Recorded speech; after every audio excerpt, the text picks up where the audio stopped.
하나님을 믿는다는 것은 어떤 것일까? 예배당에서 열심히 예배드리고 있는 거 믿는 거 맞죠? 네. 하나님께 기도드리니까 이거 분명히 믿는 거 맞죠? 또 헌금을 준비하고 드림으로 하나님의 것을 구별할 줄 아는, 하나님을 인정할 줄 아는 삶, 이 믿는 거 맞죠? 또 전도하는 삶을 살아요. 열심히 전도하고 열심히 하나님의 복음을 증거해요. 믿는 거 맞습니까? 네, 맞습니다. 그런데 이거 방금 제가 열심히 나열한 이 내용이 바리새인들도 이렇게 똑같이 했어요. 하나님을 믿는다는 것은 도대체 어떤 것일까? 예배당에서 예배드리고 하나님께 기도하고, 기도할 때도요 그냥 기도한 게 아니고 정해진 시간에 기도를 했어요. 또 하나님 앞에 나가가지고 하나님의 정해진 시간에 성전을 나갈 수 없는 상황이면 회당 사방 거리에서 아주 거룩한 모습으로 기도를 했었습니다.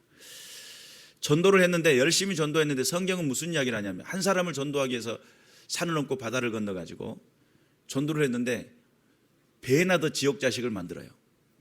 그러면 예배라는 개념과 또한 기도를 하는 개념과 또 하나님 앞에 예물을 드리는 이 드림이라고 하는 이 개념과 또 전도하는 삶이라고 하는 이 개념 속에 무엇이 결여되기에 예수님은 이 바리새인들에서 외식하는 자여, 바리새인들에게 대해서 외식하는 자여, 이런 이야기를 했을까? 그럼에도 불구하고 예수님께 욕을 먹었어요. 독사의 자식들아, 이런 이야기를. 우리나라로 말하면 조금 심한 욕이 될 수도 있죠. 그런데 그들은 거룩하게 보이기 위해서 다른 사람의 이목을, 다른 사람의 인정받는 것을 좋아했고 또 돈을 사랑했다, 성경은 그렇게 이야기합니다. 스스로 의롭다고, 스스로 자기 자신들이 의롭다라고 그렇게 믿었어요. 자신보다 더 못하는 사람들을 향해서 비판에 정죄하는 것을 서스름없이 하는데, 사람마다 다 잘생길 수는 없잖아요. 얼굴 보면서 못생기면 막 그냥 이렇게 공격하고 사람이 아닌 것처럼 이야기하고, 저렇게 되면 죽어야 된다고 이야기하고, 일반적인 우리의 삶의 모습이라고 한다면 당시 바리새인들은 어떤 것을 폄하를 했냐면, 하나님, 내가 저 세리와 같지 않은 것을 감사하나이다, 이렇게 했단 말이에요. 그리고 나는 11조를 드리고 하나님 앞에 금식을 하며 자기 자신이 하나님 앞에 의롭게 사는 것에 대해서 이야기하고 집중하고 하나님 앞에 나갔어요. 그런데 세리는 나갈 때 어떻게 기도를 하죠? 눈물로써 하나님 앞에, 제가 저번에도 한번 말씀을 드렸을 거예요. 용서라고 하는 개념이 내가 죄인임을 깨달았을 때 용서가 가능해요. 내가 죄라고 생각하지도 않아, 나는 죄라고 생각지도 않고 내가 당연히 잘 하고 있다라고 생각하는 사람에게 당신 죄인입니다, 이렇게 이야기하면 그걸 받아들여요, 안 받아들여요? 제가 전도 현장 가가지고 지나가시는 아저씨한테 예수 믿으세요, 우리는 죄인입니다, 무엇이 죄냐고 그러면서 뺨을 때리려고 하더라고요. 손이 막 얼굴까지 올라가요. 예. 그러니까 우리가 스스로 죄인임을 깨닫고 죄에 대한 어떤 고백이 일어나지 않으면 하나님의 용서도 헛것이 돼버려요. 그러잖아요. 내가 너를 용서하노라, 너를 위해 십자가에 내 아들 독생자를 주었노라, 왜 그러셨냐고, 내가 그게 필요할 것 같냐고, 이러면 아무 의미가 없어지는 거죠. 그런 측면에서 보면 하나님께서 정말 원하시는 삶의 모습이 있다는 거예요. 내가 어떤 종교적인 어떤 행위를 하고 있기 때문에 내가 믿음이 좋은 게 아니고, 하나님이 원하시는 그 마음에 들어갔기 때문에 하나님이 기뻐하신다는 거.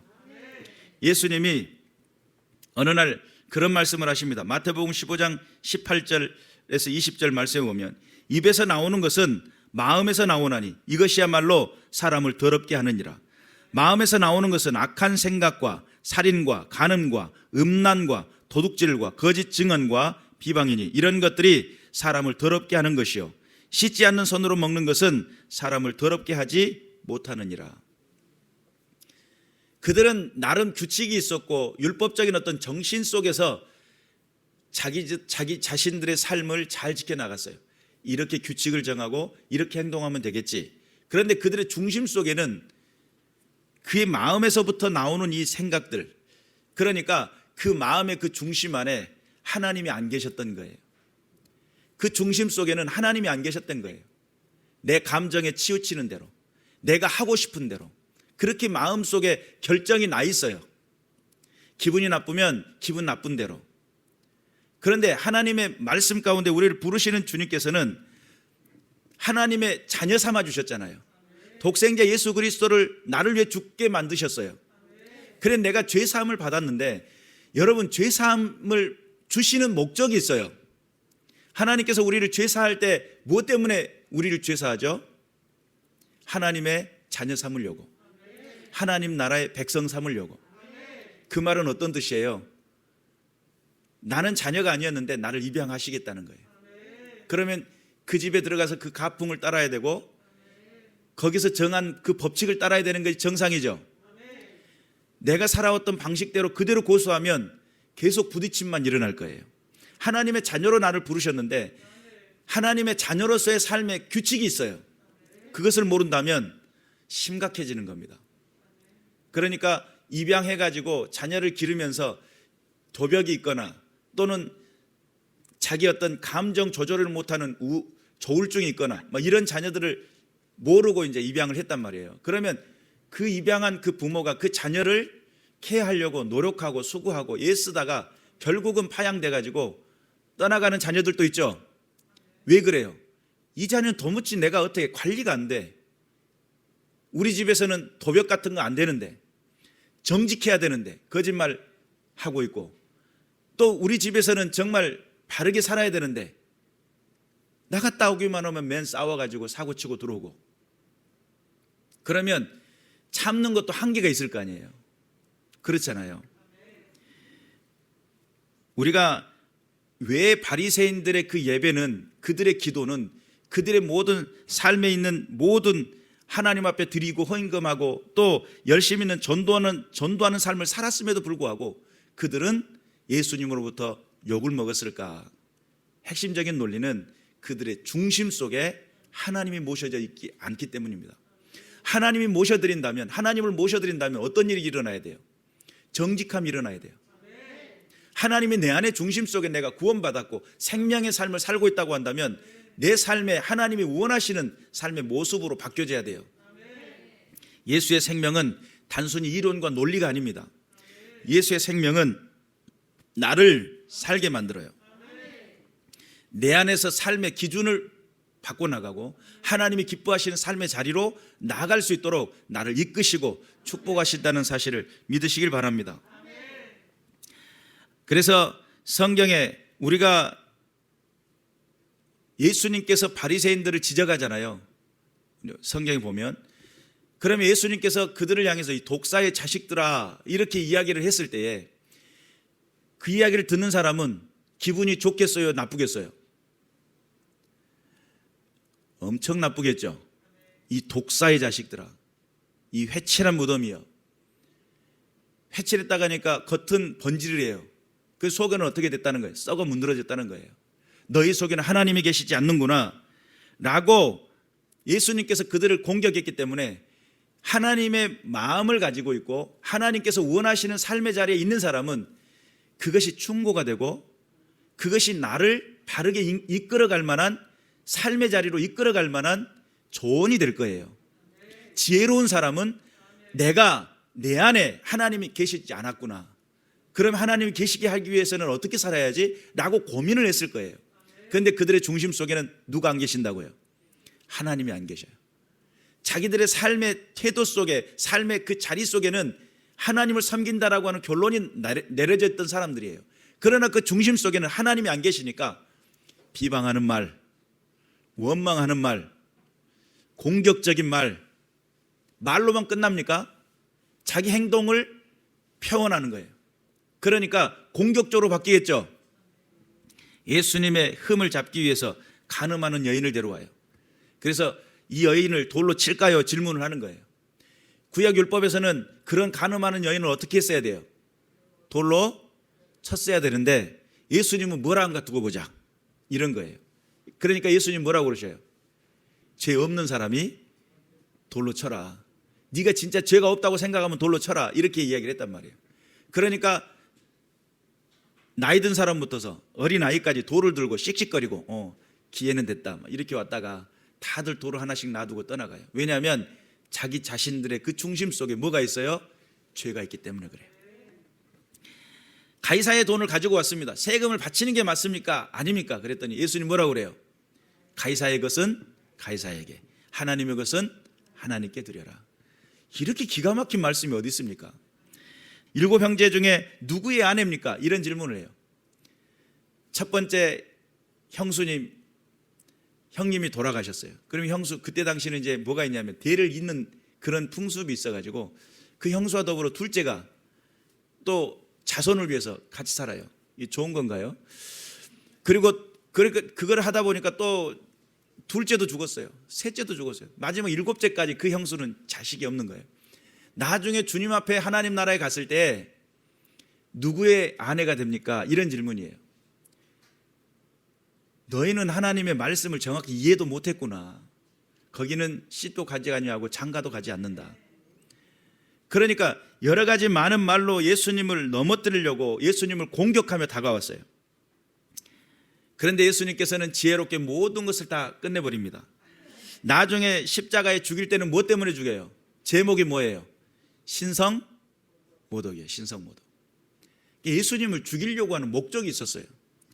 예수님을 잡아 죽이려고 하는 그런 계획들이 있었다는 거죠. 자신들을 지적했다는 이야기예요. 왜 지적했냐는 거예요. 내가 그렇게 하든 말든 네가 뭔 상관인데, 이런 뜻이에요. 네가 도대체 뭔데 나를 그렇게 이래라 말아라 저래라 이런 이야기를 하냐는 거죠. 그리고 하나님의 보내신 자 의미가 없어요. 길과 진리와 생명 되시는 예수님, 그 상관없어요. 왜요? 기분 나빴다는 거예요. 자기 자신의 삶을 지적받았다는 거예요. 엄청 기분 나빴겠죠? 네, 기분 나빴을 거예요. 디모데전서 6장 9절에서부터 12절 말씀해 보니까 부하려 하는 자들은 시험과 올무와 여러 가지 어리석고 해로운 욕심에 떨어지나니 곧 사람으로 파멸과 멸망에 빠지게 하는 것이라. 돈을 사랑함이 일만하게 뿌리가 되나니 이것을 탐내는 자들은 미혹을 받아 믿음에서 떠나 많은 근심으로써 자기를 찔렀도다. 오직 너 하나님의 사람아, 이것들을 피하고 의와 경건과 믿음과 사랑과 인내와 온유를 따르며 믿음의 선한 싸움을 싸우라. 영생을 취하라. 이를 위하여 내가 부르심을 받았고 많은 증인 앞에서 선한 증언을 하였도다. 여기서 선한 증언을 했다라고 하는 장면이 믿음의 공동체 안에서 나는 예수를 믿겠습니다, 이런 것들이에요. 하나님의 뜻대로 살겠습니다, 이런 것들이에요. 그런데 오늘 여기서 보니까 돈을 사랑하며 일만하게 뿌리라는 거예요. 물질을 사랑하다 보니까 이런 것들이 마음속에 찾아 들어오는데 11절에 말씀해 보니까 오직 너 하나님의 사람아 라고 이야기합니다. 하나님의 사람들은 어떻게 살아야 되느냐라고 했을 때 의와 경건과 믿음과 사랑과 인내와 온유를 따르라. 그것이 믿음의 선한 싸움이라는 거예요. 여러분, 믿음은 왜 싸워야 되냐, 왜 싸워야 되는지를 생각해 볼 필요가 있어요. 내가 믿고 있고 내가 알고 있는 이 믿음에 대해서 왜 싸워야 되느냐. 그 싸움은 하나님이 살아계시고 나를 구원하셨으며 하나님의 자녀 삼아주셨고 주께서 원하시는 삶이 있다는 거예요. 그리고 그 믿음을 지키기 위해서 노력해야 된다는 겁니다. 그 가운데서 의와 경건이라고 하는 단어가 나오는데, 의라고 하는 단어는 십자가를 온전히 붙들어야 돼요. 왜냐하면 내 공로와 내 의를 가지고 구원받는 게 아니에요. 누구의 공로예요? 예수님의 십자가의 그 공로예요. 예수님이 그 나를 위해 죽어주신 그 의를 붙드는 거예요. 또 경건이라고 하는 것은 하나님과 교제함을 말해요. 내가 경건하다라고 하는 사람이 경건한 사람일수록 하나님과 깊은 교제가 있어요. 왜냐하면 하나님은 거룩하신 분이시고 내가 주님 앞에 가까이 나가면 나갈수록 뭐를 해야 돼요? 하나님께 나가기 위한 단장이 필요해요. 우리를 신부처럼 성경은 표현하고 있잖아요. 그러면 여러분, 내가 신부가 돼서 나갈 때에, 내가 데이트를 하고 나갈 때에 눈썹을 이렇게 그리고 아모레 고추장을 바르고 하는 이유가 뭐예요? 단장하는 거 아닙니까? 나를 새롭게 하는 거잖아요. 근데 막 비듬이 뚝뚝 떨어지고 있어. 아, 이거 집에 가서 또 그 두피 케어를 또 받아야 돼. 왜요? 사랑하는 그이에게 안 보여줘야 되잖아요. 이런 노력들이 필요한 건데, 그래서 선한 싸움이 필요하고, 경건이란 것은 하나님과 더불어 깊은 교제가 일어나면 우리의 삶의 자리를 바꿔준다. 그리고 믿음이라는 단어가 나오고 그 믿음 다음에 사랑이라는 단어가 나와요. 사랑은 예수님 우리에게 말씀하신 약속이죠. 약속의 말씀이에요. 인내는, 그 다음에 인내는 믿음을 지키는 힘이에요. 그 다음에 온유는 믿음의 성품이에요. 그러면 믿음이라고 하는 이것은 하나님 안에서 내가 의와 경건과 사랑과 인내와 온유라고 하는 개념을 함께 가지고 있어야 될 중요한 메시지예요. 우리가 하나님의 백성으로서 삶을 살고 하나님의 영광을 위해 살아갈 때에 철저하게 주님의 영광을 드러내는 선한 믿음의 선한 싸움을 싸우며 주님 앞에 영광을 돌려드리는 믿음의 군사들 되시기를 주님의 이름으로 축원합니다. 그러면 믿음이라고 하는 결론을 한번 내려볼 필요가 있는데, 사람이 하는 것 같지만 하나님의 뜻을 이어갈 때 하나님의 거룩한 일로 인정하는 것, 이게 믿음이에요. 우리의 모습이 사람들이 하는 것 같잖아요. 지금 이 예배도 사람들이 하는 것 같고, 앞에 있는 박 목사가 사람의 이야기를 하는 것 같고, 이 성경의 말씀에 입각해서 박 목사가 틀리지 않았다면, 말씀에서 어긋났다라고 하면 그 지적받을 필요가 있어요. 그러나 하나님의 말씀에서 어긋나지 않았다고 한다면 여러분 이 말씀에 주목할 줄 알아야 되고, 이 말씀 가운데 하나님의 임재가 있다라고 하는 믿음을 가져야 돼요. 오늘 또 우리가 기도 예배 시간 시작할 때 기도를 했잖아요. 하나님의 성령이 이곳에 임재해 달라고. 그러면 사람의 하는 것 같지만 하나님의 일이라고 하는 그 믿음을 가질 때에 이것이 믿음이라고 하는 사실을. 그러면 또 반대적인 것이 있겠죠. 또 불신앙적인 모습이 있겠죠. 하나님의 거룩한 일을 사람의 일로 끌어내리는 것, 이게 불신앙의 모습이에요. 하나님의 거룩한 사역, 하나님의 거룩한 예배, 하나님의 거룩한 하나님의 뜻이 있는 그것을 뭘로 끌어내린다고요? 사람의 일로 끌어내려버려요. 사람들이 하는 것으로 생각한단 말이에요. 그런데 하나님의 부르심을 받아 하나님의 뜻을 나타내고 하나님의 영광을 드러내는 이 자리가 하나님이 영광 받는 자리다, 하나님이 기뻐하시는 자리라고 하는 분명한 가치관이 생긴다고 한다면 사람의 일이 아닌 하나님의 일로 보겠죠. 교회를 세우는 것도 마찬가지입니다. 교회를 세우는 것도 사람을 세우고 사람이 유익한 것을 하는 것이 아니고, 이곳은 하나님의 나라를 세워나가는 전진 기지와 같고 하나님의 영광을 드러내는 능력의 자리고 하나님의 은혜가 소통되는 자리다 라고 하는 믿음이 있다고 한다면 이 자리가 귀한 거예요. 믿으시기를 주님의 이름으로 축원합니다. 성경에 보면 사도행전 13장에 보면 어떤 내용이 나오냐면, 바울과 바나바가 안디옥 교회로부터서 이제 1차 선교 여행으로 선교사 파송을 받습니다. 선교사로서 부름을 받아가지고 그들이 나가요. 근데 첫 번째 사건이 있는데 어떤 사건을 맞이하게 되냐면 총독 서기오 바울이라고 하는 사람을 만납니다. 성경은 어떻게 표현하냐면 이 사람은 지혜 있는 사람이다, 이렇게 표현합니다. 그래서 총독 서기오 바울이라고 하는 이 사람이 바울이 전하는 복음을 듣고 싶어 했어요. 야, 너네가 전하는 그 말씀을 내가 언젠가 들은 적이 있는데 그 정확히 알 수 있어? 이렇게 해서 내게 와가지고 그 복음에 대한 설명을 좀 해줘, 이렇게 설명을 했습니다. 그랬더니 거기에 어떤 사람이 있었냐면 바예수라고 하는 유대인이 있었어요. 예수라는 이름이 참 많아요 그때 당시. 근데 이제 여기서는 바예수라는 사람이 있었는데, 이 사람은 직업이 뭐냐면 엘루마라고 하는, 마술사라고 하는 뜻을 가지고 있는데 엘루마, 마술사였어요. 그래서 성경은 이 사람에 대해서 설명하기를 거짓 선지자였다, 이렇게 표현합니다. 이 바예수 엘루마가 지금 바울이 복음을 전하고 있을 때 방해를 했어요. 이 성경은 도대체 정확하게 어떻게 방해를 했느냐 안 나와요. 성경은 어떻게 방해했는지 안 나와요. 그 바울의 말에 토를 달았는지, 아니면 서기오 바울에게 자꾸 말을 걸었는지, 아니면 옆에 있는 상을 막 엎었는지, 그건 정확하게 표현되지 않아요. 그런데 지금 현재 바울은 무엇을 하고 있어요? 말씀을 선포하고 있죠. 바울은 또 무엇을 하고 있어요? 복음을 전도하고 있죠. 한 영혼을 구원하고 있죠. 그런데 그 바울이 하고 있는 그것을 뭐를 했어요? 방해를 했어요. 노이즈를 만들었단 말이에요. 계속적으로 하나님 앞에 그가 하나님과 접전하고 하나님을 깨달아가고 하나님을 인식하고 복음 안에 세워 나가려고 하는 그 순간을 뭐를 했다고요? 방해를 했어요. 예배의 흐름을 방해하는 행위들, 어떤 것들이 있을까요? 예배의 흐름을 방해하는 행위들, 예배 시간에 휴대폰이 울린다든지, 그러면 돼요, 안 돼요? 휴대폰을 어떻게 해놔야 돼요? 무음으로 바꿔놔야 돼요. 왜냐하면 나 혼자 있으면 그래도 나 혼자만 그렇게 하면 돼요. 그러나 같이 예배를 드리잖아요. 그래서 어느 교회에서는 아예 그냥 핸드폰 갖게 쳐놓은 데가 있어요. 근데 우리 주일학교 학생들 예배 드릴 때 핸드폰 다 수거해가지고 저기다 올려놓고 예배 드려요. 주일학교 학생들도 하는 거예요. 우리가 하나님 앞에서 예배를 드린다고 할 때 예배를 방해하는 행위들, 말씀이 선포될 때 방해가 되는 행위들 명확히 구분할 줄 알아야 되겠죠. 또 휴대폰만 보고 있어요, 예배 시간에. 그러면 안 돼요. 그러면 절대 안 돼요. 내가 내 휴대폰 가지고 내가 보고 있는데 그게 뭐가 잘못됐느냐라고 그렇게 이야기할 수도 있는데, 여러분, 천하보다 귀한 영혼을, 내 영혼을 살게 하셨어요.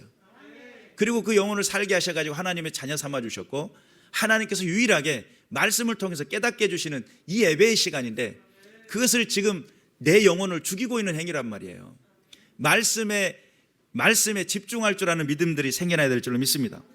그리고 또 어떤 사람은 옆 사람과 귓속말을 하고 있습니다. 그리고 낄낄대고 있습니다. 그것이 예배에 방해가 된다는 생각 안 해보셨습니까? 또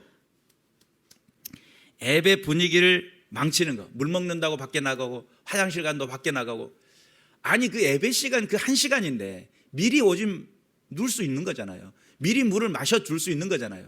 그 중간에 문을 열고 나간다고 하는 그 자체가 결국은 예배 흐름을 방해하는 거예요. 휴대폰도 미리 끄고 기도의 분위기를 만들고 마음을 열어 하나님과 깊은 교제를 하고 잡담을 금지하고, 또한 하나님 앞에 예배 전에 미리 물도 마시고 화장실 가서 미리 갔다 오고, 1시간인데 집중해서 주님 앞에 드릴 줄 아는 그런 믿음들이 있어야 돼요. 왜요? 사람 앞에 하는 게 아니잖아요. 하나님이 내 앞에 계신다는 믿음을 가져야 되잖아요. 하나님의 살아계신 은혜가 나타나시기를 주님의 이름으로 축원합니다. 그래서 모두가 하찮게 여기고 우습게 여길 수 있는 그런 상황일지라도, 만약에 그 누구 한 사람일지라도 그가 복음을 깨닫고 하나님을 만나고 있는 순간에 그를 방해했다면 문제 심각한 거예요. 그런 부분들을 한번 깊이 생각하고, 우리가 하나님의 뜻을 드러내고 믿음을 드러내고 능력을 나타내는, 그래서 그것이 하나님 앞에 예배하는 순간 위로의 순간이 되기를 바라고, 은혜 주시는 그런 은혜가 되시길 바라며, 또한 하나님의 응답이 이곳에 일어나는 귀하고 복된 믿음의 역사가 나타나시기를 주님으로 축원합니다. 성령의 능력의 방향은 어디를 향해 나갈까? 늘상 제가 성령의 능력에 대한 이야기를 말씀하고 있는데, 하나님의 영광을 위해 성령은 역사하고 일을 하십니다. 또한 하나님의 말씀이 증명되게 하시는 것, 하나님의 말씀이 거짓이 아닌 것을 증명케 하시는 것, 누구의 능력이에요? 성령의 능력이에요. 또 각각의 성도들의 삶과 신앙을 세우기 위해 하나님께서는 친히 일하시죠. 심령 가운데 하나님의 복음이 임하고 역사되어질 수 있도록 일하시는 분이 성령 하나님이에요. 성령은 하나가 되게 하십니다. 둘이 되게 하는 게 아니고 하나가 되게 하셔요. 그런데 둘을 만드는 역사하는 게 있어요. 뭐겠어요? 악한 영 어둠의 권세. 분위기를 해치고 깨뜨리는 것이 있어요. 뭐겠어요? 악한 영 어둠의 권세. 사도행전 13장 9절에서부터 10절 말씀해 보니까, 바울이라고 하는 사울이 성령에 충만하여 그를 주목하고 이르되, 모든 거짓과 악행이 가득한 자요 마귀의 자식이요 모든 의의 원수여 주의 바른 길을 굳게 하기를 그치지 아니하겠느냐, 이런 말씀을 해요. 바 예수에 대해서. 그러니까 하나님의 하나가 되게 하는 것을 방해하거나 예배가 그 예배의 흐름의 분위기를 깨뜨리는 그 모든 행위들은 바울이 지적한 것처럼 모든 거짓과 악행과 악행이 가득한 자요 마귀의 자식이요 의의 원수여 주의 바른 길을 굳게 하기를 그치지 않겠느냐. 정신 차려서 신앙생활을 해야 돼요. 내가 인간성 가지고 하나님의 거룩한 일을 사람의 일로 바꿔버릴 때에 하나님께서는 그 가운데 외침이 있다는 거예요. 성령께서 일하는 것을 방해하는 것, 성령 해방죄죠. 교회를 세우시기 위해서 성령은 일하십니다. 하나님의 역사하심과 그 능력이 드러나며 나타나기를 위해서 하나님은 일하신다. 그래서 여러분께 질문을 드리는 거예요. 성령께서 하시는 그 모든 사역에 동참할 의향은 없으십니까? 하나님 앞에 예배 가운데 하나님의 임재라고 하는 분명한 믿음을 갖고 이 예배가 거룩해지기를 위해서 동참하실 의향은 없으시냐고요. 하나님이 기뻐하시는 그 믿음이라고 하는 내 중심 속에, 내 마음 속에 하나님을 모셔드리는, 감정에 치우치거나 또 내 욕심에 치우치거나 이런 것이 아니라 하나님의 말씀에 치우쳐 하나님이 기뻐하시는 일들을 하고자 하는 그런 의향은 없으시냐 이 말이에요. 갈라디아서 5장 22절에 보니까 성령의 9가지 열매 중에 충성이라는 단어가 나와요. 헬라어로 피스티스라고 하는 단어인데 페이도라고 하는 단어에서 유래가 되었습니다. 페이도는 참이나 거짓에 대해서 또는 논쟁을 할 때 확신하다, 이런 뜻을 가지고 있어요. 또 화해하다, 진정시키다, 동의하다, 증거에 대해서 어떤 증거가 나오면 동의하다, 이런 것으로부터서 유래가 됐는데, 지금 현재 피스티스라고 하는 이 단어는 설득이라는 뜻을 가지고 있어요. 설득. 여러분, 믿음이라고 하는 것이 나 믿습니다 하면 내 속에서 일어나는 의라고 봤을 때에, 여기서 피스티스의 어떤 충성됨을 이야기하고는 이 단어는 어떤 의미를 가지고 있냐면 너 진짜 믿고 있어? 라고 하는 그런 의미가 들어있어요. 그러면 내가 정말 믿고 있는 그것을 뭐를 하고 있어요? 이것은 진짜 하나님은 살아계시고 지금도 역사하신다는 걸 보여줘야 되잖아요. 그럼 내 삶의 태도를 통해, 삶의 결단을 통해, 하나님 앞에 믿음하는 그 믿음의 행위를 통해 끊임없이 그렇게 살아가니까, 야, 다른 사람은 몰라도 네가 믿는 하나님은 살아계신가 보다 라고 했을 때 거기서 설득당하는 거예요. 그러니까 설득이라는 뜻이 들어있어요. 너 정말 믿는 거야? 아, 믿는다니까. 하나님 진짜 살아계시더라니까. 지금도 역사하신다니까. 그 믿음을 가지고 믿음의 도전을 해 나가고 있는 그 사람의 모습이 충성될 때 뭐를 하는 거예요? 세대 속에 하나님 살아계심을 증명하는, 설득하는 힘이라는 거예요. 성령의 열매는 그러한 설득의 능력이 있다고 하는 사실을 믿으시기를 주님의 이름으로 축원합니다. 보물을 찾고자 보물 지도를 들여다보면서 추구하며 달려나갈 때에 거기는 분명히 그 보물이 있을 거야. 처음에는 혼자 가고 있는데 그것을 들어보니까 있을 것 같아. 누군가 따라왔어요. 이게 설득이라는 뜻이에요. 그러니까 설득이라는 개념이 충성되다라고 하는 그 개념 속에 함께 들어있어요. 한결같은 거예요. 하나님 살아계시다는 것을 증명하는 것. 신용이라는 뜻을 가지고 있어요. 여러분, 신용이라는 것도 충성됨 속에 함께 들어있습니다. 이 사람에게 신용이 있어라고 할 때 충성이라는 개념이 함께 들어있어요. 신용에서 나는 저 사람 믿을 수 없어, 그렇게 되면 어떻게 되죠? 복음이 확정되지가 않아요. 여러분이 믿는 믿음에 대해서 신용이 있으시기를 주님의 이름으로 축원합니다. 정말 많은 사람들의 관계 속에서 정말 하나님 살아계심을 증명하고 나타낼 줄 아는 믿음의 사람들이 되셔야 돼요. 그런데 이때는 하나님이 계신 것 같고 이때는 안 계신 것 같고, 친구들을 만나면 개판 5분 전이 되고 또 하나님 앞에 나오면 하나님의 뜻대로 사는 것 같고, 내 인생 속에 하나님이 기뻐하시는 삶의 자리에서 하나님 살아계신다, 나를 보고 계신다, 면전의식을 가지고 그렇게 삶의 태도를 가져야 되는데, 이럴 때는 믿는 것 같고 저럴 때는 안 믿는 것 같고, 이러면 신용이 없는 거예요. 하나님 앞에 깨어 있으시길 바랍니다. 그리고 또한 확신이라는 뜻을 가지고 있고, 특히 구원에 대해서 그리스도를 신뢰하고, 그리고 꾸준함이라는 것이 들어있어요. 꾸준이라는 것은 말 그대로 인내죠. 오래 참음이고 그것을 계속적인 주파수를 유지할 수 있는 힘이에요. 지구력이라고도 볼 수 있어요. 그것이 충성됨 속에 나타난다라고 하는 것. 믿음이 성령의 임재라고 한다면, 삶을 다스리고 생명의 능력이라고 한다면 끝까지 나를 살게 할 뿐만 아니라 내 삶을 바꿔버린다는 거예요. 내 삶조차도 바꾸지 못한 게 과연 능력이겠느냐, 그것이 복음이겠느냐라고 되짚어 볼 필요가 있어요. 내 안에 정말 살아계신 예수 그리스도, 생명 되신 예수님이 내 안에 들어왔다고 한다면 삶의 기준이 달라져야 돼요. 그분은 그냥 논리와 사상이 아니기 때문에 그래요. 그래서 세상 논리와 사상도요, 그 인생을 바꿔나가는데 하물며 생명이신 예수 그리스도의 그 놀라우신 능력이 내 삶을 바꿀 수 없겠느냐. 하나님의 살아계신 은혜가 나타나시길 바라고, 내 안에 소중히 여겨지는 만큼 우선순위의 변화도 일어난다라고 하는 사실 믿으시기를 주님의 이름으로 축원합니다. 하나님은 살아계십니다. 축복의 주인공이 됩시다. 기도하겠습니다.